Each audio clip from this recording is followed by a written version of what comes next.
Let's recap 2020 so far. Global pandemic, murder hornets, cases of the plague, even an asteroid coming close enough to Earth to be tracked by NASA. What else could go wrong? Debt collections are massively on the uptick. Why not? Jump in, the water's warm. Actually, that's not water, it's boiling oil. Debt collectors engage in illegal behavior because it works out in their best interest to do so. SueTheCollector.com's Jared Johnson isn't a lawyer and he can't give legal advice, but he's here to explain how the business of debt collection works. For starters, these aren't the companies you originally owed the money to. We're talking about debt buyers. They buy huge multi-billion-dollar defaulted credit card portfolios from the major 3-4 banks, and then they attempt to go collect on those. When you buy in bulk, debt is cheap. Between a penny to 15 cents on the dollar, but they have the legal ability to collect full face value. So for as low as $10, they have the legal right to collect $1,000.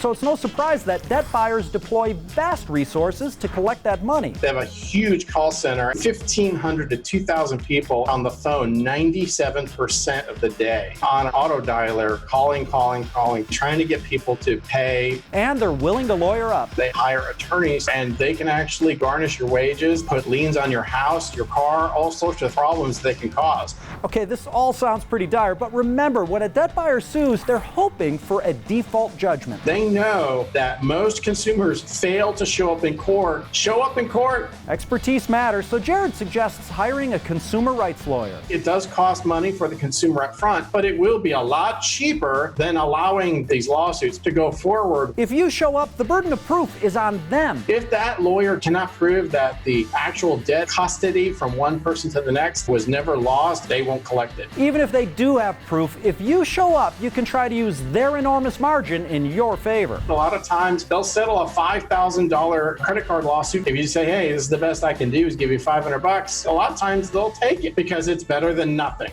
Finally, beware of scams. Lists of debts will be sold on the black market, and those debts will go to scam artists, and they will have your name and your whole social security number and where you live and everything. The industry term we use is a zombie debt. Frequently, these are debts past the statute of limitations, which in most states doesn't exceed 10 years. And set aside the stereotypes of offshore calling centers. Most of the scammers do not have a foreign accent. It's some guy calling from his apartment, and he's trying to make a buck off of your gullibility. So their threats are often the most over the top. The sheriff is not coming to your house or office on a warning on a phone call. Take down the information of the person calling, send them a written request for proof that you owe the money, and never, ever make a payment over the phone. Understanding the business of debt collection is at the top of the list.